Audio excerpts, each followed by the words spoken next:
هو الآخر هو الظاهر هو الباطن وهو بكل شيء عليم. أعوذ بالله من الشيطان الرجيم. بسم الله الرحمن الرحيم.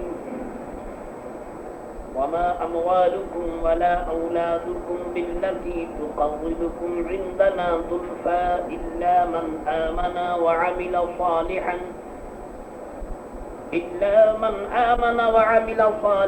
فأولئك لهم جزاء الضعف بما عملوا وهم في الغرفات آمنون. والذين يسعون في آياتنا معاجزين أولئك في العذاب محضرون. قل إن ربي يبسط الرزق لمن يشاء من عباده ويقدر له وما أنفقتم من شيء فهو يخلفه وهو خير الرازقين. صدق الله مولانا العظيم وصدق رسوله النبي الكريم ونحن على ذلك لمن الشاهدين والشاكرين والحمد لله رب العالمين.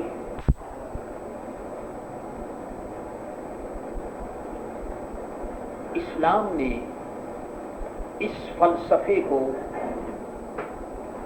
چور کر کے رکھ دیا اور اس فلسفے کو اسلام نے توڑ دیا، ختم کر دیا کہ آدمی اپنی اولاد پر گھمنڈ کرے، بھروسہ کرے، مال اور دولت پر فخر کرے. اسلام نے اس فارمولے کو چکنا چور کر دیا، ختم کر دیا. چونکہ زمانے جاہلیت میں عموماً کوئی آدمی اپنی برادری پر فخر کرتا تھا، اپنی کمیونٹی کے اوپر، کہ ہمارے یہاں بہت سے آدمی ہیں. کوئی اپنی اولاد پر فخر کرتا تھا، کوئی خاندان پر. اسلام نے اس عقیدے پر ضرب کاری لگایا اور صاف صاف کہہ دیا کہ یہ سب جہالت کی باتیں ہیں. اللہ کے یہاں اولاد، مال اور برادری یہ تمام چیزیں کام آنے والی نہیں. فَلَا أَمْوَالُكُمْ وَلَا أَوْلَادُكُمْ بِالَّتِي تُقَرِّبُكُمْ عِنْدَنَا زُلْفَىٰ. اور تمہارے مال اور تمہاری اولاد اس قابل نہیں کہ تمہیں ہمارے قریب پہنچا دیں. تم جو یہ کہتے ہو کہ اولاد کے ذریعے ہم اللہ تبارک و تعالیٰ تک پہنچ جائیں گے اور تمہارا مال کام آئے گا، یہ سب کچھ نہیں. ہاں، اولاد سے اگر تم اللہ تبارک و تعالیٰ تک پہنچنا چاہتے ہو یا مال کے ذریعے تم اللہ تبارک و تعالیٰ کی رضا حاصل کرنا چاہتے ہو اے کافرو، تو اس کے لیے ایک ہی علاج ہے، وہ یہ کہ الا من آمن وعمل صالحا. مگر وہ لوگ جو ایمان لائے اور جنہوں نے نیکیاں کی. بتایا یہ جا رہا ہے کہ اگر اولاد نیک ہو تو مومن ماں باپ کے درجے بلند ہوتے. معلوم یہ ہوا کہ تمام دار و مدار ماں باپ اگر چاہتے ہیں کہ وہ اس دنیا میں کچھ اولاد کے ذریعے سکھ اور چین حاصل کریں تو ایک ہی ذریعہ کہ اولاد نیک ہو. ماں باپ کی کامیابی کا دار و مدار نیک اولاد پر ہے. اولاد نیک ہو تو پھر ماں باپ کو کچھ ملے گا. اور مال جیسے صدقات، خیرات، تو یہ تمام کام میرے دوستو اس وقت ہمیں اللہ کی بارگاہ میں پہنچائیں گے اور اللہ سے قریب کریں گے جب یہ نیکی کے لیے ہو اور اچھی. اور اگر نیکی کے لیے نہیں ہے تو پھر کوئی بھی فائدہ نہیں. آپ اندازہ کیجیے، سوچئے اور اس کو غور کیجیے کہ باپ اپنی قبر میں جائے گا، ماں اپنی قبر میں جائے گی، تو اب بتائیے وہاں اولاد سے اس کو کیا فائدہ پہنچے گا. ہم نے جو اپنے آپ کو یہ سمجھ لیا ہے کہ یہ ہماری اولاد ہے اور یہ ہماری بیٹی اور یہ ہمارا بیٹا ہے، میرے دوستو سچ یہ ہے کہ یہ تمام باتیں اس وقت مفید ہیں کہ جب اولاد نیک ہو، اچھے ہوں. ورنہ تو یہ ایک بوجھ ہے، دنیا کے لیے بھی بوجھ ہے اور آخرت کے لیے بھی بوجھ ہے. فَأُولَٰئِكَ لَهُمْ جَزَاءُ الضِّعْفِ بِمَا عَمِلُوا وَهُمْ فِي الْغُرُفَاتِ آمِنُونَ. ارشاد فرمایا جا رہا ہے ان کے لیے ڈبل حصہ ہے. ان کو بدلہ جو دیا جائے گا وہ ڈبل دیا جائے گا. کیا مطلب؟ یعنی اپنے اعمال کا بھی بدلہ ان کو ملے گا اور اپنی نیک اولاد کی نیکیوں کا بھی بدلہ انہیں ملے گا. خود بھی نیک ہو، اولاد بھی نیک ہو تو اللہ تبارک و تعالی اپنی عبادت کا اور نیکی کا بھی بدلہ دے گا اور اولاد کی نیکیوں کا بھی بدلہ ملے گا. اللہ اکبر. اس لیے والدین کا فرض ہے کہ وہ اپنی اولاد کو نیک ہدایت دیں. کم از کم وہ اپنی ڈیوٹی سے تو عہدہ برا ہو جائیں گے, ان کی اپنی ڈیوٹی ختم ہو جائے گی. اب اگر اولاد نہیں مانے تو پھر وہ دیکھے, اس کا کام جانے, لیکن باپ کی یہ ڈیوٹی ہے کہ وہ اپنی اولاد کو نیک نصیحت کرے اور اچھی باتیں بتائیں اور اچھے راستے پر چلائے. اور یہ جبھی ہوگا کہ جب باپ خود بھی اچھے راستے پر چلتا ہوگا. ان کے عمل کا بدلہ. اللہ اکبر. وَهُمْ فِي الْغُرُفَاتِ آمِنُونَ. اور یہ لوگ اللہ کے نیک بندے اونچی منزلوں میں امن و امان سے وہ رہیں گے. ان کے لیے کوئی خطرہ نہیں ہوگا, کوئی پریشانی نہیں ہوگی. دین اور دنیا میں ہر جگہ وہ کامیاب ہوں گے. والذین یسعون فی آیاتنا معاجزین اولئک فی العذاب محضرون. اور وہ جو ہماری آیتوں میں ایک دوسرے کو نیچا دکھانے کی کوشش کرتے ہیں اور ہرانے کی کوشش کرتے ہیں, وہ عذاب میں ہیں اور عذاب میں ان کو پکڑا جائے گا. بعض لوگ اپنی لمبی لمبی زبان سے قرآن کی آیتوں کو جھٹلاتے ہیں, لمبی لمبی زبان سے شریعت کا مذاق کرتے ہیں, شریعت کے اصولوں کو چیلنج کرتے ہیں. فرمایا گیا کہ وہ لوگ عذاب میں پکڑے جائیں گے. اللہ اکبر. تو معلوم یہ ہوا میرے دوستو کہ اللہ کے کلام کو اور حضرت محمد مصطفیٰ صلی اللہ تعالی علیہ وسلم کے کلام کو ہمیں چاہیے کہ ہم دین کا ذریعہ بنائیں. کلام اللہ کو اور کلام و رسول اللہ کو پڑھ کر کے ہم غلط طریقے سے اپنا مقصد اگر حاصل کرنے کی کوشش کریں گے تو پھر اس کے لیے شدید عذاب ہے. قل ان ربی یبسط الرزق لمن یشاء من عباده ویقدر له. اسی لیے شریعت میں یہ مسئلہ بیان کر دیا گیا کہ سودا کا بیچنے والا دکاندار اگر اپنا سودا قرآن پڑھ پڑھ کر کے بیچے تو اس کو ناجائز اور حرام قرار دے دیا گیا, کیونکہ قرآن اس لیے نازل نہیں ہوا کہ وہ قرآن پڑھ کر کے اور آدمی اپنا کاروبار کرے قرآن کے ذریعے. اور اس لیے بھی فرمایا گیا کہ جس وقت آدمی سودا بیچ رہا ہو تو سودا بیچنے کی حالت میں زور زور سے درود شریف پڑھ پڑھ کر کے, اس نیت سے درود شریف پڑھنا کہ درود شریف پڑھ کر کے سودا بیچیں گے اور گاہک لوگ زیادہ آئیں گے. ارشاد فرمایا کہ یہ بھی صحیح نہیں, کیونکہ درود شریف ہوا یا قرآن شریف ہوا, اس کا مقصد تو یہ ہے کہ نیکی کمانا. اس کا مقصد یہ نہیں ہے کہ اس کو معاذ اللہ آدمی تجارت کے معاملات میں اور دنیا کے معاملات میں ان کو استعمال کرنا, یہ مقصد ہے. ہاں, ایک آدمی اگر اپنی دکان میں بیٹھ کر چپکے درود شریف پڑھتا ہو اور اس کا یہ مقصد رہا ہو بلکہ وہ برکت کے لیے پڑھتا ہو تو یہ جائز ہے, اس میں کوئی حرج نہیں ہے. لیکن اس لیے پڑھنا کہ وہ درود شریف اور قرآن شریف پڑھ کر کے اپنا سودا بیچے گا اور لوگ آئیں گے یہ سن کر کے کہ بھائی یہ قرآن پڑھ رہا ہے تو چلو اس کی دکان میں جا کر خرید لے, فرمایا کہ یہ اس قسم کی چیزیں جو ہیں یہ ناجائز ہیں. ارشاد فرمایا کہ آپ فرما دیجئے کہ بے شک میرا رب رزق وسیع فرماتا ہے, رزق اس کے ہاتھ میں, وہ جس کے لیے چاہے رزق وسیع کر دے اور جس کے لیے چاہے تنگ کر دے. میرے دوستو, اگر وہ رزق تنگ کرے تو آدمی ایک قطرہ پانی بھی نہیں پی سکتا, اور اگر وہ پھیلائے تو اتنا پھیلاتا ہے کہ وہ خود بھی کھاتا ہے اور دونوں جہان اس سے پلتے ہیں, دنیا کھاتی ہے. بزرگان دین کی بارگاہوں میں آپ جا کر دیکھیے, آج ایک مہمان آ جائے گھر کے اندر تو اس کو کھانا کھلانا مشکل ہوتا ہے, لیکن بزرگوں کی بارگاہوں میں لنگر کھلا ہوا ہوتا ہے. 100 200 400 500 آدمی صبح کھاتے ہیں, شام کھاتے ہیں. تو اب یبسط الرزق لمن یشاء من عباده ویقدر له. خواجہ خواجگان حضرت خواجہ غریب نواز رحمۃ اللہ تعالی علیہ مصلی پر اجمیر مقدس میں ایک اللہ کا بندہ بیٹھا ہوا ہے. خدام آتے تھے, حضور لنگر خانہ خالی ہو گیا, لنگر خانے میں کچھ نہیں. مسلح اٹھایا, مسلح کے نیچے جو کچھ ملا نکال کر دے دیا, لو بھائی یہ لگ جاؤ لنگر خانے میں. اللہ, ان حضرات کے لنگر خانے کا عالم کوئی دیکھتا. جس وقت خواجہ نظام الدین اولیاء کا انتقال ہوا ہے تو کتنی کوٹریاں اور کتنے کمرے جو ہیں وہ تمام اناج سے اور گندم سے بھرے ہوئے تھے صبح سے شام تک۔ اللہ اکبر، جس کی بارگاہ سے لوگوں کو کھانا ملتا، لیکن خود خواجہ نظام الدین اولیاء کا حال یہ تھا کہ پتا پانی کے اندر، پانی بوائل پانی کے اندر پتا ڈال دیتے اور وہی پانی پیتے۔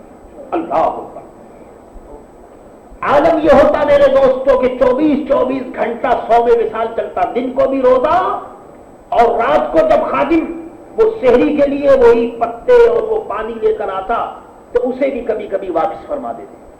اللہ اکبر، 24 گھنٹے کچھ کھانا نہیں، کچھ نہیں، اور اللہ اللہ کی یاد ہو رہی ہے، اور وہاں دیکھیے تو لنگر کھلا ہوا ہے، سب لوگ لنگر میں کھا رہے ہیں۔ تو اب یہ سب چیزیں کیا تھی؟ یہ اللہ والوں کی شان ہے میرے دوستوں کہ اللہ تبارک و تعالی ان کے ذریعے سے رزق وسیع فرما دیتا ہے، وَيَقْدِرُ لَهُ، اور جس کے لیے چاہتا ہے وہ تنگی کرتا ہے۔ اللہ، تو اس لیے معلوم یہ ہوا کہ اللہ تعالیٰ کسی کو غریب کرتا ہے اور کسی کو امیر کرتا ہے، اس لیے غریب کو بھی شکر ادا کرنا چاہیے کہ اللہ تعالیٰ نے ہمیں غریب کیا ہے، تو اس کی حکمت کو اور اس کی مصلحت کو وہ جانتا ہے، معلوم ہوتا ہے کہ یہی ہمارے لیے بہتر ہے، اور غریب کو اللہ کا شکر ادا کرنا چاہیے کہ اس نے ہمیں غریب کیا، امیر کیا، اس لیے امیر کیا کہ تاکہ میں دین کی خدمت کروں اور میرے ہاتھوں سے کچھ نیکی کے کام ہو جائے۔ اس لیے آدمی کا امیر ہونا غریب ہونا یہ اس کے ہاتھ میں تو ہے نہیں۔ آپ نے بہت آدمیوں کو دیکھا ہوگا کہ لاکھوں پتی تھے لیکن جناب وہ فقیر ہو گئے، اور بہت سے فقیروں کو دیکھا ہوگا کہ ان کے پاس کچھ نہیں تھا تو وہ لاکھوں پتی ہو گئے۔ تو اس سے یہ نہیں سمجھنا چاہیے، کوئی امیر یہ نہیں سمجھے کہ جی اللہ ہم سے بہت راضی ہے اس لیے ہم امیر ہو گئے، اور کوئی غریب یہ نہ سمجھے کہ اللہ ہم سے ناراض ہے، معاذ اللہ، اس میں ناراضگی اور راضگی کا کوئی سوال نہیں۔ سوال یہ ہے کہ اگر کسی کے پاس پیسہ ہے تو وہ بہت زیادہ آزمائش کے اندر مبتلا ہو گیا، اس سے تو امتحان لیا جا رہا ہے، اور غریب کا معاملہ تو بالکل سمپل ہے، وہاں تو کوئی امتحان وغیرہ ہے نہیں، خود کھایا پیا اور اس کے بعد اللہ اللہ کر لیا تو وہ تو بڑے مزے میں۔ بہرحال اللہ کا رزق ہے اور اس کی ذمہ داری ہر شخص پر عائد ہوتی ہے۔ وَمَا أَنفَقْتُم مِّن شَيْءٍ فَهُوَ يَخْلِفُهُ، اور جو چیز تم اللہ کی راہ میں خرچ کرو وہ اس کے بدلے اور دے گا۔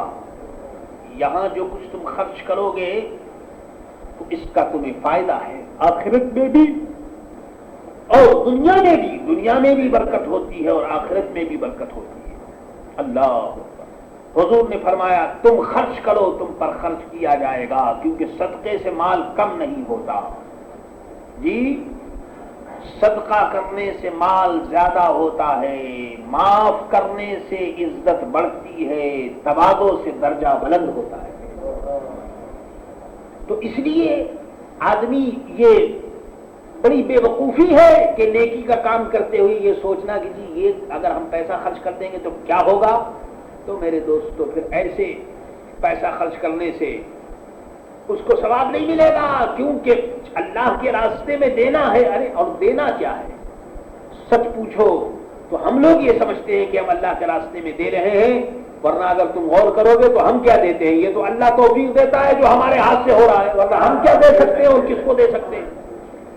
یہاں تو دینے لینے کا سوال ہی پیدا نہیں ہوتا، آدمی تو بالکل مجبور ہے، وہ کس کو کیا دے گا؟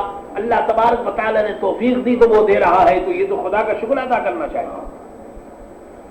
فرما دیا گیا کہ وہ خیر الرازقین، اور وہ سب سے بہتر رزق دینے والا ہے، سب سے بہتر رزق دینے والا ہے، اس لیے خیر الرازقین پر بھروسہ کرو جس کے ذریعے سے تمہیں رزق ملتا ہے۔ اللہ، خوب یاد رکھیے، شوہر کے ذریعے سے بیوی کو رزق ملتا ہے جی، بادشاہ کے ذریعے سے رعایا کو، اور آقا کے ذریعے سے غلام کو، یہ تمام رزق ملتا ہے، بڑوں کے ذریعے چھوٹوں کو ملتا ہے، لیکن سب کا رسا اور سب سے اعلیٰ جو رازق ہے وہ خیر الرازقین اللہ تبارک و تعالی، کیونکہ یہ ایک ذریعہ ہے، ورنہ تو سب کا رزق تو وہیں سے آتا ہے۔ اللہ، نبی قاسم ہے تو موصل ہے یا غوث۔ اللہ سرکار دو عالم صلی اللہ علیہ وسلم فرماتے ہیں اللہ یؤتی وانما انا قاسم، اللہ تبارک و تعالی دیتا ہے میں تقسیم کرتا ہوں۔ تو اللہ دیتا ہے، حضور تقسیم فرماتے ہیں، اور حضور غوث اعظم کے صدقے ہم سنیوں کو پہنچتا ہے. یہ سب اس کا فضل ہے اور اس کا کرم ہے. وَيَوْمَ يَحْشُرُهُمْ جَمِيعًا ثُمَّ يَقُولُ لِلْمَلَائِكَةِ أَهَٰؤُلَاءِ إِيَّاكُمْ كَانُوا يَعْبُدُونَ. اور جس دن ان سب کو اٹھایا جائے گا، پھر فرشتوں سے فرمایا جائے گا کیا تم کو یہ لوگ پوچھتے تھے؟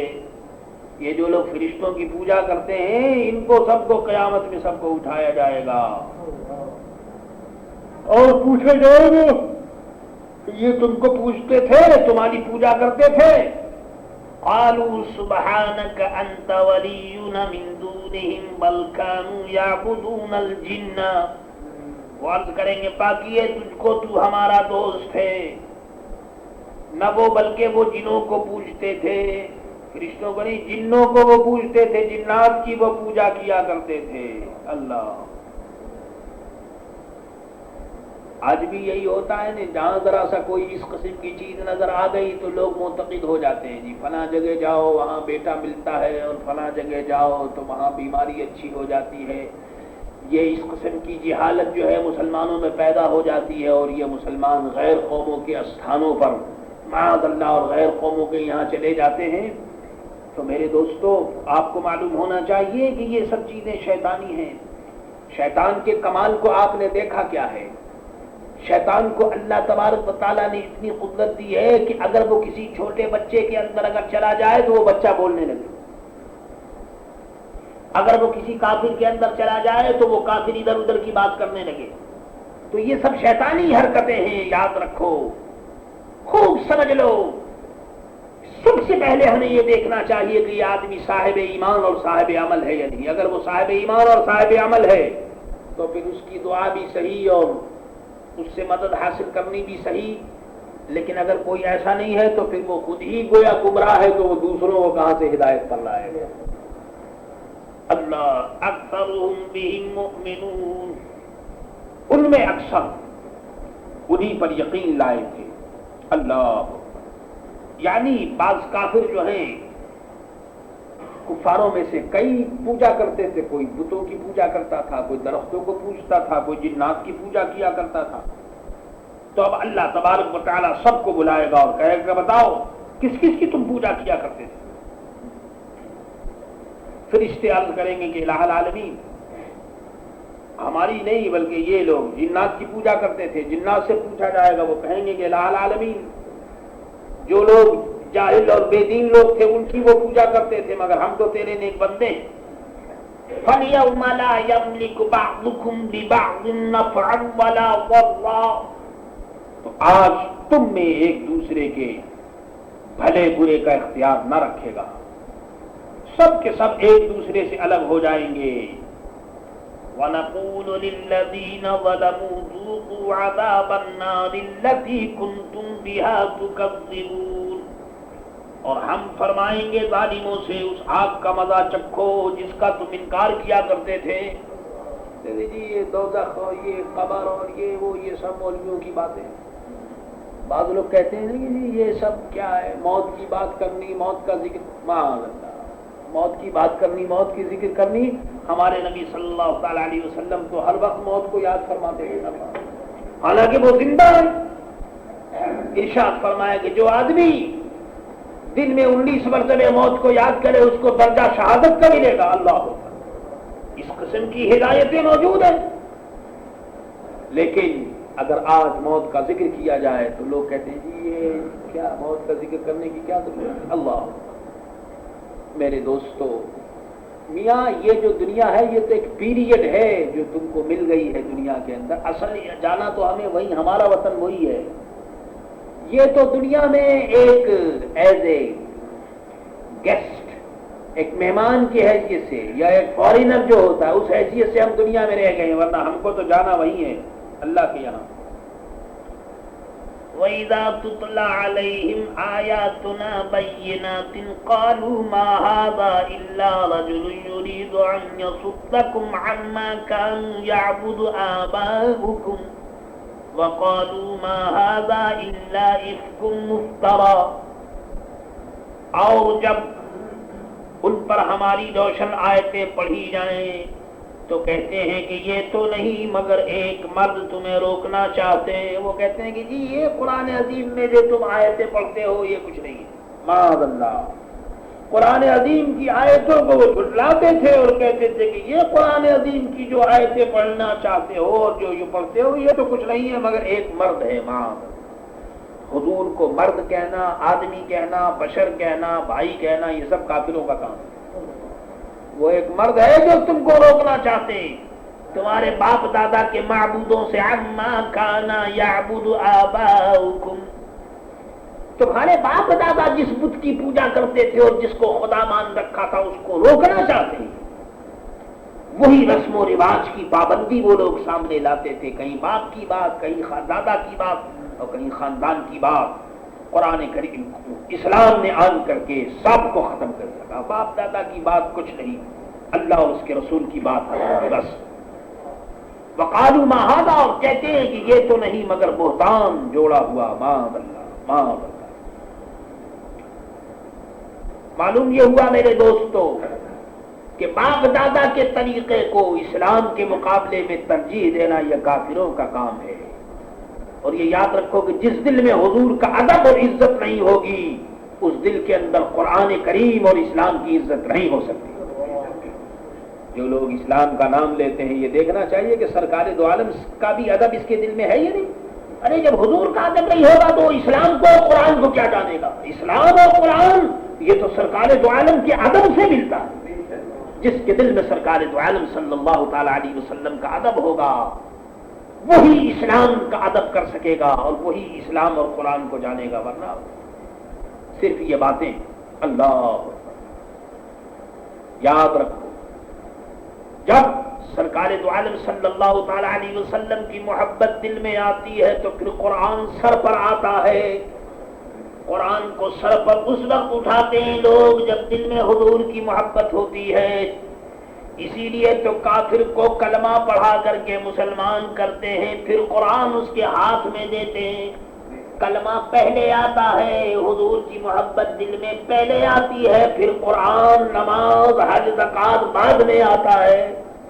تو پہلے سرکار دو عالم کی محبت اور اطاعت کا جذبہ پیدا ہو تو پھر یہ قرآن اور یہ اسلام اور یہ تمام چیزیں اپنا کام کریں. اللہ اکبر. یاد رکھو یہ لوگ اگر حضور کا درجہ جان لیتے تو قرآن کو وہ کہتے تھے کہ یہ جھوٹی چیز ہے. معاذ اللہ، یہ بہتان ہے، یہ الزام ہے. وقال الذين كفروا للحق لما جاءهم ان هذا الا سحر مبين. اور کافروں نے حق کو جھٹلایا. جب ان کے پاس آیا تو کیا کہا انہوں نے کہا کہ یہ تو کھلا ہوا جادو ہے. معاذ اللہ. جو کچھ ان کے منہ میں آتا کبھی جادو کہتے، کبھی جھوٹ کہتے، کبھی کچھ کہتے، جو کچھ بکواس آتا وہ سب کچھ کرتے. اللہ اکبر. معلوم یہ ہوا کہ کفار کو خود کسی بات کا اقرار نہ تھا. کبھی قرآن شریف کو وہ بہتان کہتے تھے، کبھی جادو کہتے تھے، کبھی شعر کہتے تھے، کبھی کہتے تھے کہ یہ قصہ اور اسٹوری ہے. یہی حال ہے میرے دوستو کہ بے دین فرقوں کا یہی حال ہے. یہ ایک بات کے اوپر قائم نہیں رہتے، کبھی کچھ کہتے ہیں کبھی کچھ کہتے ہیں. لیکن الحمدللہ اہل سنت و جماعت وہ ہمیشہ سے ایک بات پر قائم ہے اور ایک بات پر انشاءاللہ قائم رہے گی. خوب یاد رکھو یہ جو مرزا غلام محمد قادیانی ہے یہ ایک بات پر قائم نہیں رہتا. کبھی کہتا ہے کہ وہ نبی ہے، کبھی کہتا ہے کہ وہ نبی تو نہیں ہے لیکن نبی کا سایہ ہے. معاذ اللہ. کبھی کچھ کہتا ہے، کبھی کہتا ہے کہ جی معاذ اللہ میں ڈائریکٹ نبی نہیں ہوں بلکہ انڈائریکٹ ہوں. یعنی حضور صلی اللہ تعالی علیہ وسلم نے میری نبوت پر اسٹمپ لگا دیا ہے. بکواس کرتا ہے. کبھی کہتا ہے کہ عیسیٰ علیہ السلام جو ہے وہ کشمیر میں ان کی قبر ہے. کبھی کہتا ہے کہ وہ سولی دے دیے گئے. معاذ اللہ. کبھی کہتا ہے کہ ان کی قبر جو ہے وہ کشمیر کے اندر ہے. کبھی وہ اپنے آپ کو کہتا ہے کہ میں کرشن کنہیا ہوں. کبھی وہ اپنے آپ کو کہتا ہے کہ میں خدا ہوں. کبھی وہ اپنے آپ کو کہتا ہے کہ میں مسیح ہوں. مقصد یہ ہے کہ وہ جس طرح سے چڑیا اڑتی ہے کبھی ادھر جاتی ہے کبھی ادھر جاتی ہے کبھی ادھر جاتی ہے. یہی حال ہے مرزا غلام محمد قادیانی کا. یہ ایک بات نہیں کہتا، کبھی کچھ کہتا ہے کبھی کچھ کہتا ہے. اس لیے مرزائیوں سے بات کرنے کا بہترین طریقہ یہ ہے کہ اس کی کتاب اور اس کے جھوٹ کو ثابت کیا جائے.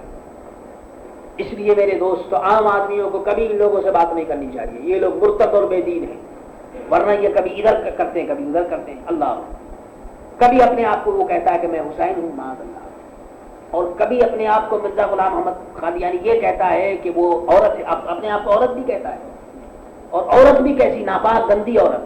کبھی وہ عورت کہتا ہے، کبھی کرشن کنہیا کہتا ہے، کبھی کہتا ہے کہ ابن مریم کے ذکر کو چھوڑو معاذ اللہ، اس سے بہتر غلام احمد ہے، کبھی یہ کہتا ہے. میرے دوستو یہ انگریزوں کا ایک جوکر ہے، جوکر. اس جوکر کو انگریزوں نے یوز کیا، اور یہی وجہ ہے کہ جہاں جہاں یہ برٹش کالونی ہے وہی یہ فرقہ ہے. دیکھ لیجیے جہاں جہاں یہ کالونی ہے وہی ہے. یہ ایک جوکر ہے کہ جس نے اسلام کو، جس زمانے میں مسلمانوں نے یہ فتویٰ دیا تھا کہ بھائی، مسلمانوں نے کہا تھا کہ بھائی اسلام کے خلاف غیر قوموں کی ہیلپ نہیں کی جائے گی. اس زمانے میں مرزا غلام محمد قادیانی نے کہا کہ سب کو چاہیے کہ وہ غیر قوموں کی ہیلپ کریں، بریٹن گورنمنٹ کی ہیلپ کریں. اور یہ خود لکھتا ہے کہ میں نے بریٹن گورنمنٹ کی ہیلپ کے لیے اور میں نے اس کی وفاداری کے لیے اتنی کتابیں لکھی ہے کہ پوری کی پوری 100 الماری بھر جائے گی. اتنی میں نے کتاب لکھی ہے اس کی ہیلپ کے لیے. یہ ہے میرے دوستو فرقہ جس سے موریشس کا مسلمان کوپریٹ بھی کرتا ہے، ملتا بھی ہے، شادی بیاہ میں انوائٹ بھی کرتا ہے، اپنی لڑکی بھی دے دیتا ہے. ماں یاد رکھو، جو آدمی مرزا غلام محمد قادیانی یا کسی قادیانی کو مسلمان سمجھے وہ مرتد ہے، وہ بالکل اسلام سے خارج ہے.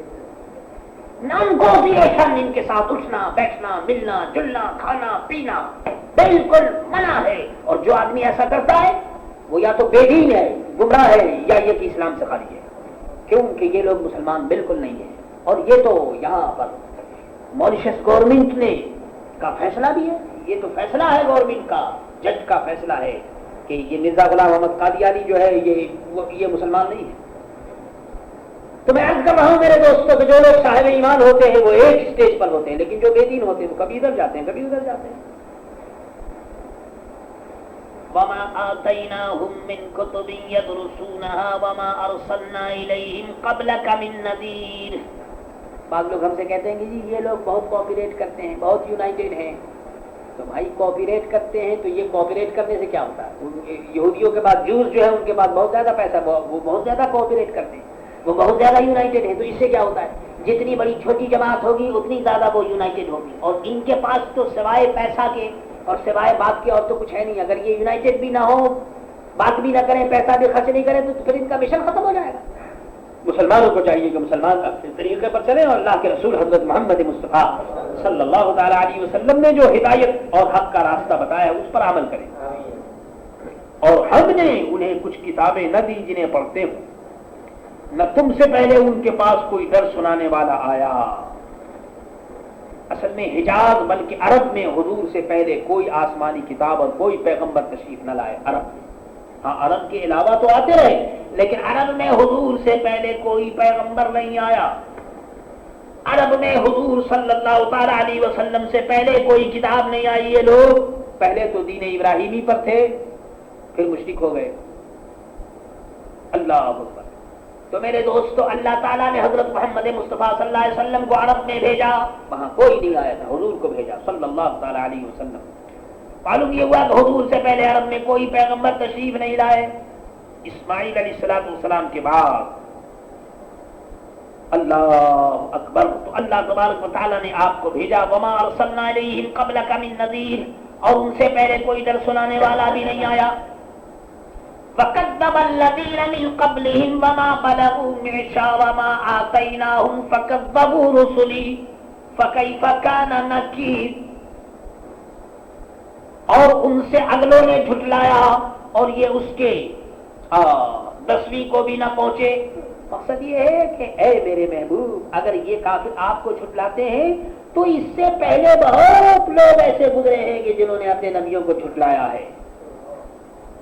جو ہم نے انہیں دیا تھا پھر انہوں نے میرے رسولوں کو جھٹلایا. تو کیا ہوا؟ فَكَيْفَ كَانَ نَكِيرِ. تو پھر کیا ہوا؟ انجام اس کا یہ ہوا کہ وہ دنیا سے تباہ و برباد ہو گئے.